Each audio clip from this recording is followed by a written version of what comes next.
السلام علیکم ویورز، میں ہوں آپ کا ہربلسٹ محمد فیاض۔ آپ دیکھ رہے ہیں چینل حکیم محمد فیاض۔ بہت شکریہ آپ نے میری ویڈیو کو کلک کیا اور واچ کر رہے ہیں۔ آج کا ہمارا ٹاپک ہے کہ آپ کا نفس اگر سپر کا چھوٹا ہو گیا ہے اور پتلا ہو گیا ہے تو اس کی وجوہات کیا ہیں، اور اس کا ایک بہترین نسخہ بتاؤں گا کہ ازوفاس میں ایک نئی جان بھی آ جائے گی، نس میں سختی بھی آئے گی اور چھوٹا پن بھی دور ہو جائے گا۔ جو رگوں کی بلاکیج ہے ازوفاس کی وہ بھی کھلے گی۔ تو ٹاپک کی جانے سے پہلے میری آپ کو بس ایک پرسنل ریکویسٹ ہے کہ جن حضرات نے میرا چینل ابھی تک سبسکرائب نہیں کیا تو کائنڈلی وہ میرے چینل کو ضرور سبسکرائب کریں اور گھنٹی کے نشان کو لازمی پریس کریں تاکہ نوٹیفیکیشن کے ذریعے میری ہر آنے والی ویڈیو آپ تک پہنچتی رہے۔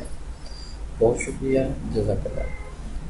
آتے ہیں ٹاپک کی جانب۔ تو ٹاپک ہمارا ہے کہ نفس سکڑ کیوں جاتا ہے اور پتلا کیوں ہو جاتا ہے، اس میں چھوٹا پن کیوں آ جاتا ہے۔ اس میں میں بتاتا چلوں، جب ازوفاس کی رگوں میں بلاکیج آ جائے تو تب نفس میں جو بلڈ کی سرکولیشن ہے وہ ٹھیک طرح سے نہیں ہوتی۔ جب ٹھیک طرح سے بلڈ کی سرکولیشن نہیں ہوگی تو پھر یہ مسئلہ بنے گا۔ تو اب سوال آتا ہے کہ جی بلڈ کی سرکولیشن کیوں نہیں ہوتی، بلڈ اور رگوں کی بلاکیج کیوں ہو جاتی ہے، ازوفاس کی رگوں کی بلاکیج کیوں ہوتی ہے۔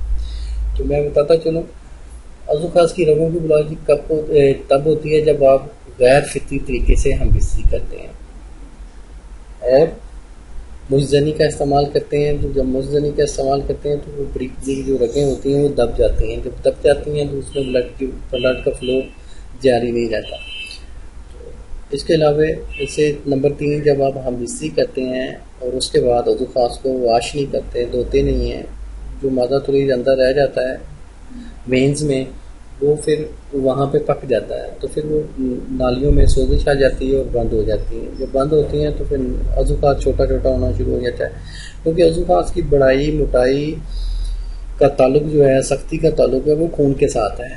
جب خون اچھی طرح سے ازوفاس میں آتا رہے گا، اچھی طرح سے آپ کا دل پمپ کرے گا تو آپ کا نفس ٹھیک بھی ہو جائے گا، اس کا چھوٹا پن بھی دور ہو جائے گا اور پتلا پن بھی دور ہو جائے گا۔ تو اس کے حوالے سے ایک بہترین آج آپ کو نسخہ بتانے لگا جو بے ضرر ہے، اس کو آپ استعمال کریں، اس سے انشاءاللہ ازوفاس میں ایک نئی جان بھی آئے گی اور اس میں جو رگوں کی بلاکیج ہے وہ بھی ختم ہوگی، جو نفس سکر کا چھوٹا ہو گیا ہے، پتلا ہو گیا ہے، وہ بھی ٹھیک ہوگا۔ تو میرے نسخے کو نوٹ فرما لیں۔ آپ نے جڑ پان لینا ہے، جڑ پان، جائفل، لونگ، ریگمائی، بیر بوٹی اور خراتین، یہ آپ نے تمام برابر وزن لے لینے ہیں۔ یہ آپ کو جو چیزیں ہیں جو میں نے بتائی ہیں، یہ آپ کو کسی بھی پنسار اسٹور سے آسانی سے مل جائیں گی۔ تو یہ شرط یہ ہونی چاہیے کہ یہ چیزیں بالکل خالص ہوں، مطلب کہ یہ کوئی اس میں ملاوٹ وغیرہ نہ ہو، خالص ہوگی تو انشاءاللہ بہت اچھا رزلٹ ملے گا۔ تو یہ چیزیں آپ نے برابر وزن لے لیں گے، مطلب کہ یہ کوئی 100 گرام لے لیں، تمام چیزوں کا جو وزن ہو وہ 100 گرام ہو۔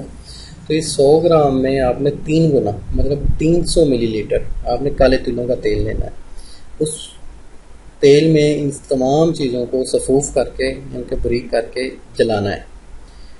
اس میں رکھ دیں، آگ پہ رکھ دیں، جلائیں۔ جب تیل رہ جائے آدھا تو آپ کی دوا تیار ہے۔ اس کو پون چھان لیں، پون چھان کے کسی شیشی میں محفوظ کر لیں، اور رات کو سوتے وقت آپ نے ازوفاس پہ اچھی طرح مالش کرنی ہے، ازوفاس کی کیپ اور نچلا حصہ چھوڑ کے مالش آپ نے اچھی طرح کرنی ہے۔ اور مالش کا طریقہ میں نے دوسری اپنی ویڈیوز میں بھی بتایا ہوا، میں کوشش کرتا ہوں آپ کو لنک بھی نیچے دے دیتا ہوں، آپ کو اس کا پتہ بھی چل جائے گا۔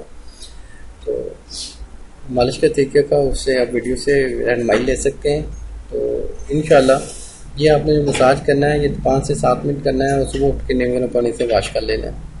تو اس سے ازوفاس کا چھوٹا پن بھی دور ہوگا، ازوفاس میں سختی بھی آئے گی اور ازوفاس میں موٹائی بھی آئے گی، رگوں کی بلاکیج بھی ختم ہوگی۔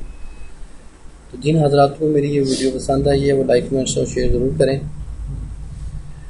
اور لوگوں کو بھی بتائیں، اور جن کو کسی ٹاپک پہ کوئی مسئلہ درپیش ہے تو وہ نیچے میری ہیلپ لائن جاری ہے، ہیلپ لائن پہ آپ رابطہ کر سکتے ہیں۔